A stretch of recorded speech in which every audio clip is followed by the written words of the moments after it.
72 हूरें देखी है? हाँ, मूवी में दिखाई, बहुत सुंदर 72 हूरें थी यार।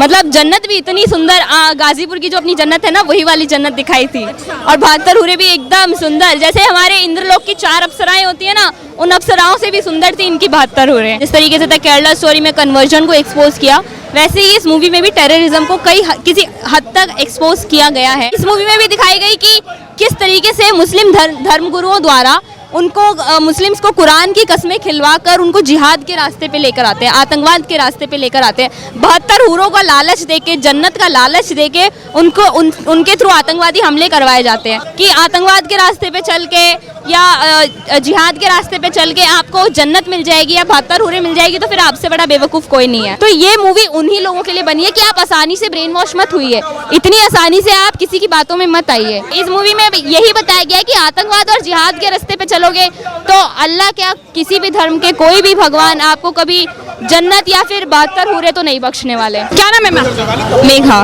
कैसी लगी आपको 72 हूरें? देखिए, एक्सपेक्टेशंस तो बहुत ज़्यादा थी हम लोगों की कि ये मूवी आतंकवाद को एक ऊंचे लेवल पे जाके एक्सपोज करेगी। जितना हम सोच रहे थे उतना तो इसने टेररिज्म को एक्सपोज नहीं किया, लेकिन हाँ, एक हद तक इस मूवी ने एक्सपोज किया है कि किस तरीके से मुस्लिम्स का ब्रेन वॉश करके उनको ISIS के थ्रू यूज़ किया जाता है। जिस तरीके से द केरला स्टोरी में कन्वर्जन को एक्सपोज किया, वैसे ही इस मूवी में भी टेररिज्म को किसी हद तक एक्सपोज किया गया है, लेकिन उतनी एक्सपेक्टेशंस तक तो ये मूवी नहीं पहुँच पाई है। तो आपने 72 हूरें देखी है? हाँ, मूवी में दिखाई, बहुत सुंदर 72 हूरें थी यार।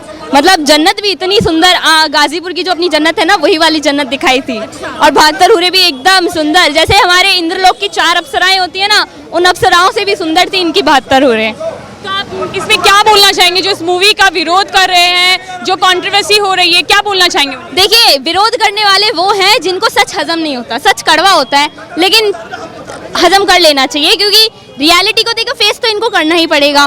द केरला स्टोरी दिखाई, उस मूवी में भी रियलिटी थी, किस तरीके से इस देश के अंदर और पूरे वर्ल्ड वाइड कन्वर्जन चल रहा है, वो चीज़ उस मूवी में दिखाई गई। और इस मूवी में भी दिखाई गई कि किस तरीके से मुस्लिम धर्म गुरुओं द्वारा उनको मुस्लिम्स को कुरान की कस्में खिलवा कर उनको जिहाद के रास्ते पे लेकर आते हैं, आतंकवाद के रास्ते पे लेकर आते हैं। 72 हूरों का लालच देके, जन्नत का लालच देके उनके थ्रू आतंकवादी हमले करवाए जाते हैं। तो ये चीज़ बिल्कुल गलत है। अगर आप लोगों को ऐसा लगता है कि आतंकवाद के रास्ते पे चल के या जिहाद के रास्ते पे चल के आपको जन्नत मिल जाएगी या 72 हूरें मिल जाएगी, तो फिर आपसे बड़ा बेवकूफ़ कोई नहीं है। धर्म गुरु का काम होता है क्या कि अपने ही समाज के लोगों को छलावा करना, उनके साथ बहका के, बहला फुसला के उनको इस जिहाद की तरफ? नहीं, कुछ धर्मगुरु हमारे धर्मगुरु हैं पंडित धीरेन्द्र कृष्ण शास्त्री जी, जो अपने धर्म के लिए खड़े हैं, अपने धर्म का गलत इस्तेमाल नहीं कर रहे हैं। देखिए, हर मौलाना गलत नहीं होता, कुछ मौलाना होते हैं जो इस चीज़ के भी खिलाफ होते हैं।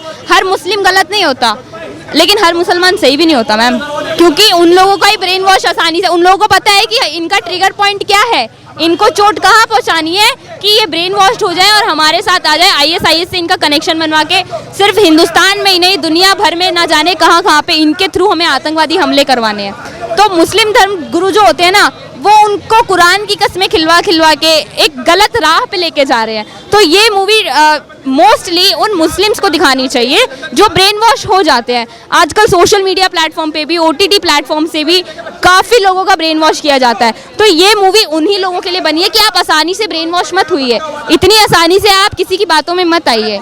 जैसे द केरला स्टोरी में कहा गया कि लड़कियां इतनी आसानी से लोगों की बातों में आ जाती हैं, तो ये मूवी भी वही कह रही है कि मुस्लिम्स आसानी से इनकी मौलानाओं की बातों में आ जाते हैं और आतंकवाद के रास्ते पे चले जाते हैं। तो इस मूवी में यही बताया गया है कि आतंकवाद और जिहाद के रास्ते पे चलोगे तो अल्लाह क्या, किसी भी धर्म के कोई भी भगवान आपको कभी जन्नत या फिर 72 हूरें तो नहीं बख्शने वाले। जिहाद के नाम पे बोलते हैं कि आपको 72 हूर मिलेंगी, आपको जन्नत नसीब होगी, तो जन्नत नसीब के लिए क्या आत्मदाह करना सही है? जी देखिए, इस मूवी में खुद बताया गया है, मूवी के एंड में एक लड़की करने वाली होती है और जो दो आतंकवादी होते हैं वो खुद उस लड़की को बचाते हैं। वो खुद कहते हैं कि इस्लाम के अंदर आत्महत्या करना हराम है, लेकिन वो खुद ही मानव बम बन के आत्महत्या कर लेते हैं। तो फिर आप खुद डिसाइड कीजिए कि आपके धर्म में क्या सही है, जिहाद के नाम पे आत्महत्या करना सही है या आत्महत्या करना ही हराम है। आप खुद डिसाइड कीजिए, क्योंकि ये आपके धर्म की बात है। हम जानते हैं हमारे धर्म में क्या सिखाया जाता है। आप डिसाइड कीजिए कि अपने ही धर्म के नाम पे किसी का इस तरीके से इस्तेमाल करना या फिर अपने ही धर्म के इस्लाम का गलत इस्तेमाल करना, जैसे कि टेररिज्म में किया जाता है, कन्वर्जन में किया जाता है। आप अपने धर्म को प्रमोट कीजिए, संविधान भी हमें ये हक देता है कि आप हर कोई अपने धर्म को प्रमोट कर सकता है, लेकिन गलत तरीके से नहीं, कन्वर्जन से नहीं और आतंकवाद फैला के तो बिल्कुल नहीं, क्योंकि बेगुनाहों की जान लेने के बाद ना आपको अल्लाह माफ़ करने वाले हैं, ना श्री राम माफ़ करने वाले हैं, ना जीसस माफ़ करने वाले हैं, कोई भी माफ़ नहीं करने वाला। अगर आप आतंकवाद की राह पे चलेंगे तो जैसी जन्नत इस मूवी में मिली है ना, गाजीपुर वाली, सीमापुरी वाले के कूड़े खत्ते वाले की, तो वैसी ही जन्नत मिलेगी। 72 हुर मूवी से किसी की धार्मिक भावनाओं को आहत हो रहा है, धर्म विशेष को आहत हो नहीं, देखिए मूवी किसी धर्म को टारगेट करने के लिए नहीं बनी है, किसी धर्म को गलत तरीके से यूज कैसे किया जाता है उसके लिए बनी है। इस्लाम का इस्तेमाल आतंकवाद को फैलाने के लिए किस तरह किया जाता है ये मूवी उस पे बेस्ड है। इस्लाम कभी नहीं कहता कि आतंकवाद फैलाओ, इस्लाम कभी नहीं कहता कि आत्महत्या करो, फिर भी इन लोगों को उसी इस्लाम का वादा कर करके, उसी इस्लाम की कस्में खिलवा के, कुरान की कस्में खिलवा के आतंकवाद के रास्ते पे भेज देते हैं। तो ये मूवी उस चीज़ को टारगेट कर रही है। लोगों ने कहा था कि द केरला स्टोरी भी इस्लाम को टारगेट कर रही है, तो वो ये जो लोग कह रहे हैं कि ये मूवीज इस्लाम को टारगेट कर रही है, वो लोग तब कहाँ थे जब आदि पुरुष सत्य सनातन धर्म को टारगेट कर रही थी। ममता बनर्जी उस वक्त कहाँ थी?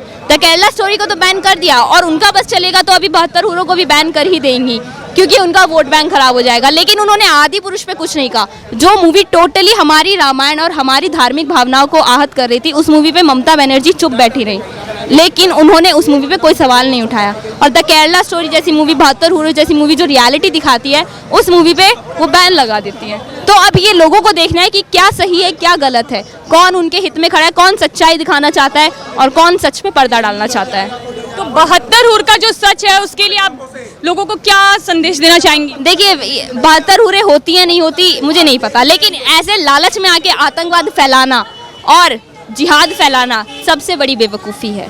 आपको अपने धर्म को प्रमोट करना है, कायदे से कीजिए, ना कन्वर्जन से कीजिए, ना आतंकवाद फैला के कीजिए।